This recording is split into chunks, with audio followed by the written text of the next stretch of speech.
ქვეყანა, რომელთან მეგობრობაც დიდწილად განსაზღვრავს საქართველოს არჩევანს და გადაწყვეტილებას იყოს ცივილიზებული სამყაროს ნაწილი. დღეს 20 იანვარს საღამოს 7 საათზე რესპუბლიკის მოედანზე საქართველოს ამერიკის მეგობრობის მარში გაიმართება. მარშს შეუერთებიან ადამიანები, რომლებიც იაზრებენ, რამდენად მნიშვნელოვანია საქართველოს გეოპოლიტიკურ მოცემულობაში ამერიკის შეერთებული შტატების მხარდაჭერა. აშშ-სა და საქართველოს მეგობრობა საერთო ღირებულებებზე და ურთიერთ გაძლიერებაზეა აგებული.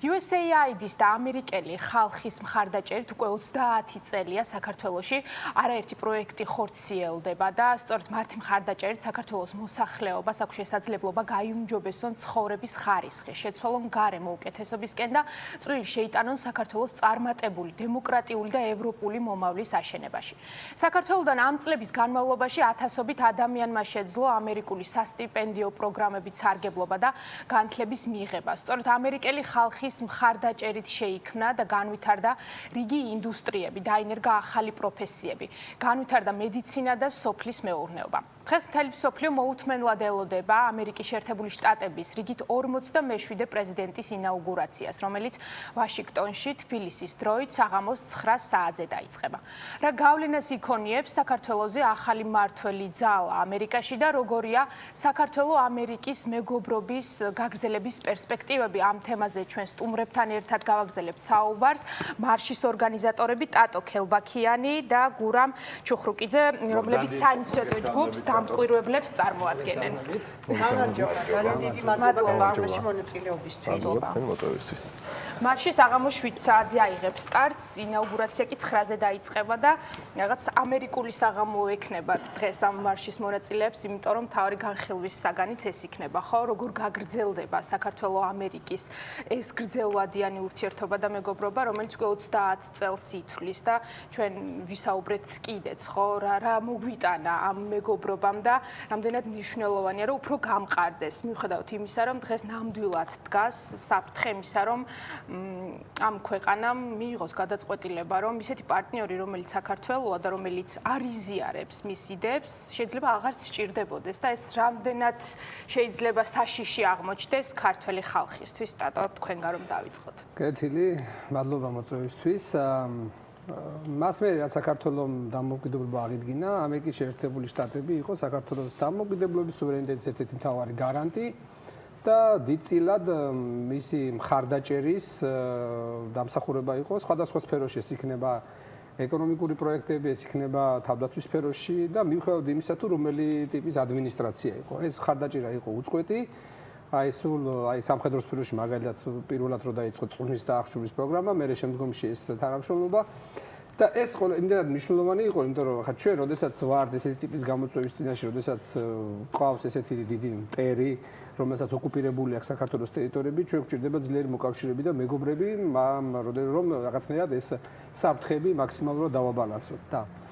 ეს რეჟიმი ამ ბოლო პერიოდში ასაც აკეთებს, ეს არის ამ ურთიერთობების ნგრევა დასავლეთთან, როგორც ევროკავშირთან, მათ შორის ამერიკის შეერთებულ შტატებთან და ეს იმხელა საფრთხის შემცველია საქართველოსთვის, რომ ფაქტობრივად ეს არის ერთგვარი განიარაღების მცდელობა, რომ პირისპირ დარჩე რუსეთის ფედერაციასთან და უფრო ადვილი საკბილო გახდე რა საერთო ჯამში. ამიტომ ხა დღევანდელი მარშის მიზანიც ის არის, რომ ჩვენ ხაზი გავუსვათ, რომ ამერიკა საქართველოს ურთიერთობებში ეს რეჟიმი არ გამოხატავს ქართული ხალხის ნებას საერთოდ, იმიტომ რომ ქართული ხალხი ძალიან აფასებს წლების განმავლობაში ქართულ-ამერიკულ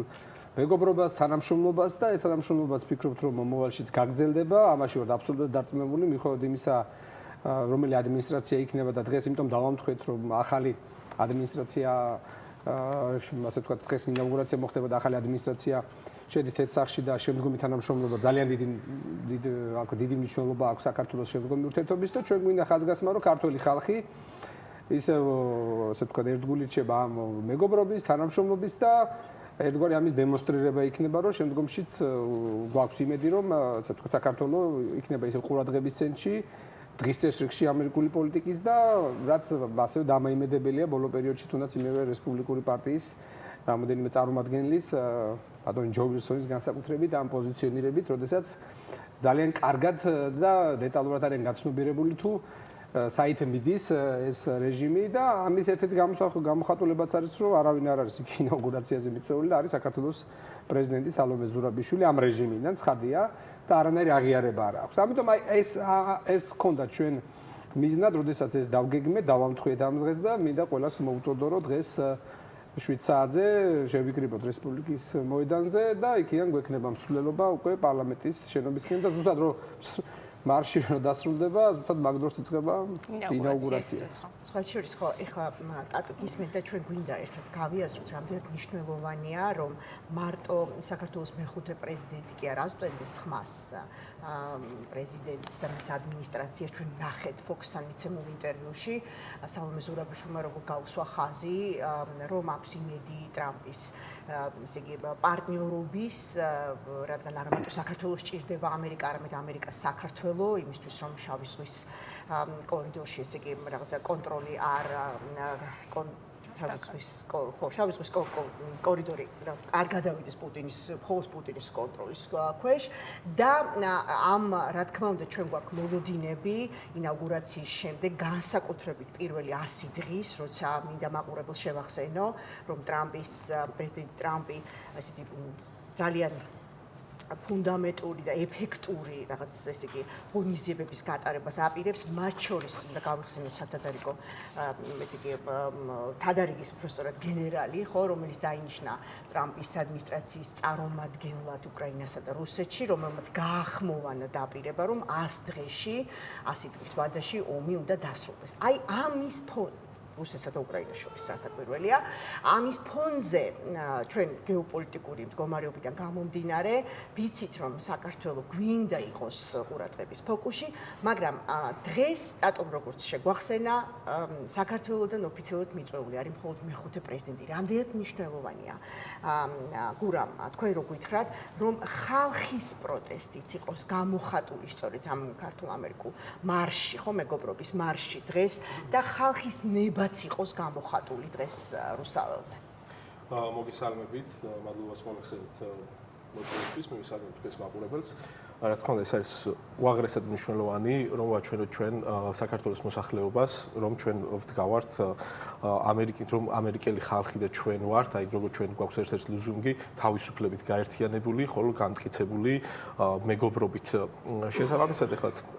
თვითონ ამერიკის შეერთებული შტატების ახალი ადმინისტრაციის დამოკიდებულებად ცალსახაა საქართველოს მოსახლეობის მიმართ საქართველოს მოსახლეობის დემოკრატიული სწრაფისკენ მხარდაჭერით. თუმცა რაც რა თქმა უნდა არ აისახება ქართული ოცნების რეჟიმზე, ჩვენ ვიცით რომ ეს რეჟიმი უკვე გაცხადებულად არის ირანის კომუნისტურ ირანის და ჩინეთის კომუნისტურ პარტიასთან და ირანის ისლამისტურ რეჟიმთან ასოცირებული, ხომ? ჩვენ ვხედავთ რომ ყოველ დღე რამდენიმე ტვიტსაც კი წერს ამ შემთხვევაში ჯო ვილსონი, რომელიც პირდაპირ პუტინისა და აიათოლას გვერდით აყენებს ივანიშვილის გვარს. და მინდა შეგახსენოთ, რომ ჯო ვილსონის ტვიტები ეს არის ძალიან მნიშვნელოვანი საერთაშორისო დიპლომატიური გზავნილი და ეს რა თქმა უნდა შეთანხმებულია იგივე ტრამპის ადმინისტრაციასთან, ხო? ეს ყოველთვის ასე ხდება, როდესაც ასეთი წონიანი ფიგურა, განსაკუთრებით ეს ქვეყნის რომელიც არის შეერთებული შტატები, აი ერთ მძიმეს არ წერენ შეთანხმების გარეშე, ხო? არა ეს რაღაცა ის ჩვენთან როგორც კეთდება პოლიტიკა, მაგალითად ზარქუას რაღაცა გამოხტომები რომ არის და იქ რომ ვიღაცებს მოუწოდებს საერთაშორისოდ მათ ენაზე სხვათა შორის საკმაოდ კომიკური, ხო? არამედ აქ სწორედ რომ პირიქითაა. შესაბამისად მე ვთვლი რომ ჩვენ უნდა ველოდეთ სწორედ ამ ადმინისტრაციისგან ძალიან მკაცრ დამოკიდებულებებს ქართული ოცნებისადმი, ასევე გამკაცრებულ ირანთან ასოცირებულ სანქციებს, რამაც პირდაპირ დარტყმა უნდა მიაყენოს წესით ამ რეჟიმის იმ შემოქმედებს, რომლებიც ქართული ხალხის თავისუფალი არჩევნის გამოხატულებას ზღუდავენ, ხო? აქედან გამომდინარე, ასევე მინდა შეგახსენოთ, რომ რეგიონი ამერიკის შეერთებული შტატებისთვის რჩება ძალიან მნიშვნელოვანი. აი, არ ვიცი, რამდენად ინფორმირებული ხართ, მაგალითად, რობერტ კენედის წინასაარჩევნო დაპირება ერთ-ერთი იყო. რობერტ კენედი არის დღეს სახელმწიფო დივანი იმის ჯანმრთელობის საკითხებში, ჯანდაცვის საკითხებში. ერთი დაპირება იყო, რომ მოაგვარებდა მაგალითად არცახის, ყარაბაღის საკითხს. ხო, ანუ ეს არის უაღრესად მნიშვნელოვანი, რომ მაგალითად იგივე შეასუსტებდა რუსეთის ინტერესებს იქ. და რაც უკვე გამოიხატა სტრატეგიული პარტნიორობის დადებაში სომხეთთან, ხო, ეს ძალიან მნიშვნელოვანია და მეორე მხრივ ეს ამას რა თქმა უნდა ჩვენც უმნიშვნელოვანეს ვართ ამ კუთხით ამერიკისთვის და ეს არის მეორე მხრივ სწორედ ის გზავნილი ივანიშვილის რეჟიმისთვის, რომ ჩვენ შეგვიჩერეს მაგალითად ახლა ეს სტრატეგიული პარტნიორობა, ხო, მაშინ როდესაც როგორი ტრაგიკომიკურია, რომ ქართული ოცნება პირდებოდა საქართველოს მოსახლეობას, მშვიდობას და არა ომს და ამის ფონზე მსოფლიოში ყველაზე ძლიერი სახელმწიფო სამხედრო და ეკონომიკური თვალსაზრისით გვიჩერებს სტრატეგიულ პარტნიორობას და ფაქტიურად ქართული ოცნება გტოვებს რუსეთის ასე ვთქვათ ხახის წინ ყოველგვარ დაუცველად, ხო? შესაბამისად ამერიკის ინტერესები კავკასიაში არის ძალიან დიდი და რა თქმა უნდა ამას არ დათმობენ და ჩვენ უნდა ველოდოთ რომ ყველანაირად ქართველი ხალხის დემოკრატიისაკენ სწრაფას დაუჭერენ. რისთვისაც ძალიან მნიშვნელოვანია რომ ჩვენ ვიყოთ ყოველდღე რუსთაველზე, ყოველდღე გავაგევნოთ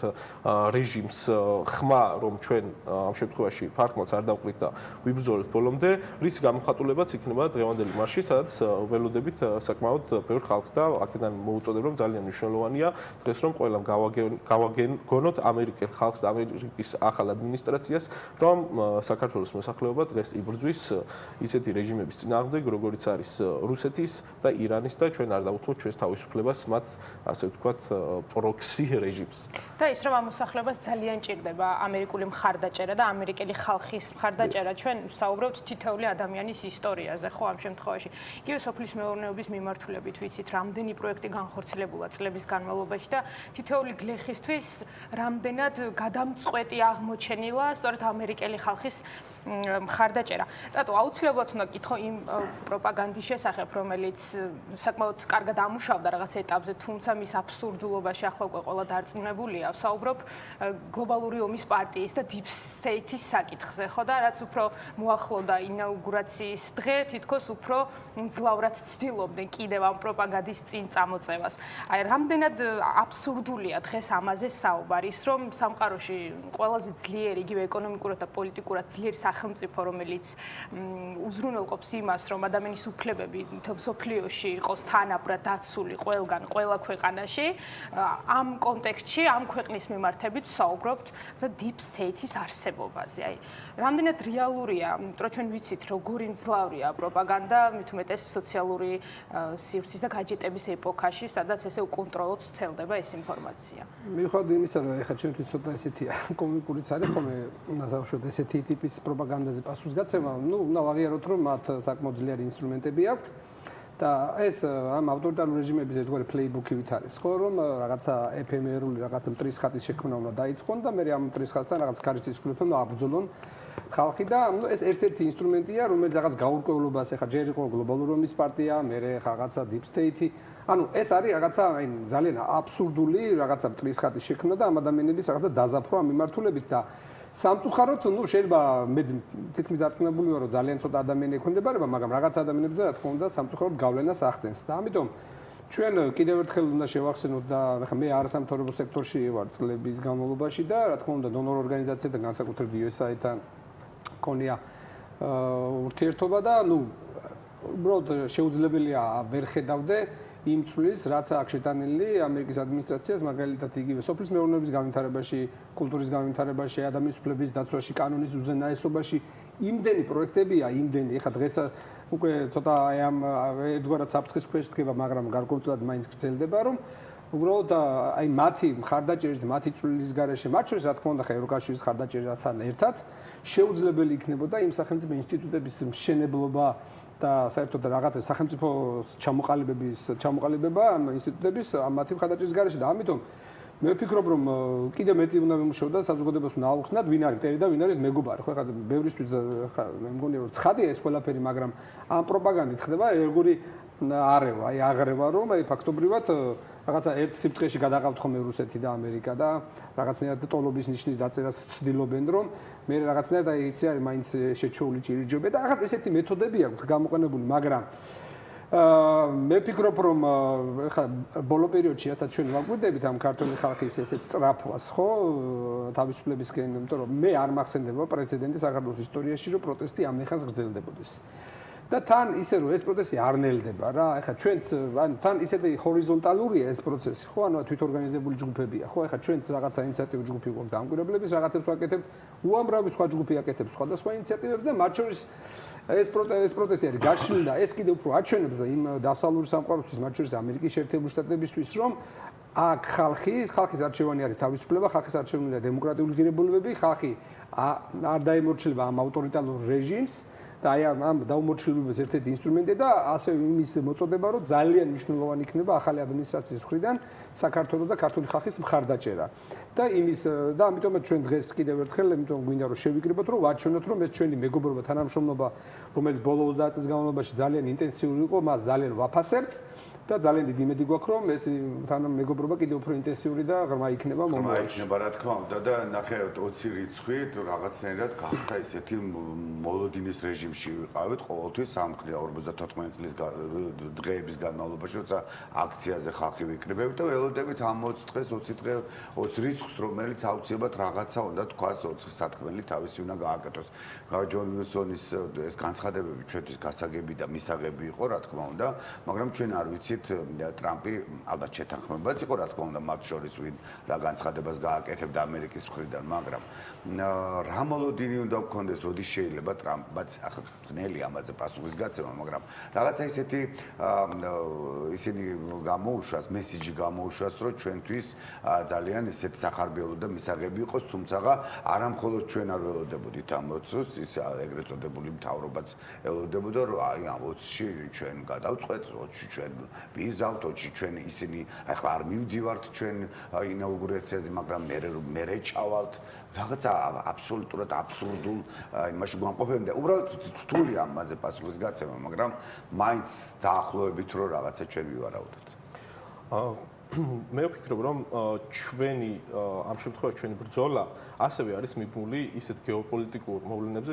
როგორც უკრაინის ომი, ასევე გავიწყდება ხოლმე ხშირად ისრაელსა და ჰამასის ომი, რომელიც არის პირდაპირ ირანთან მიბმული. თქვენ თუ გახსოვთ სექტემბერში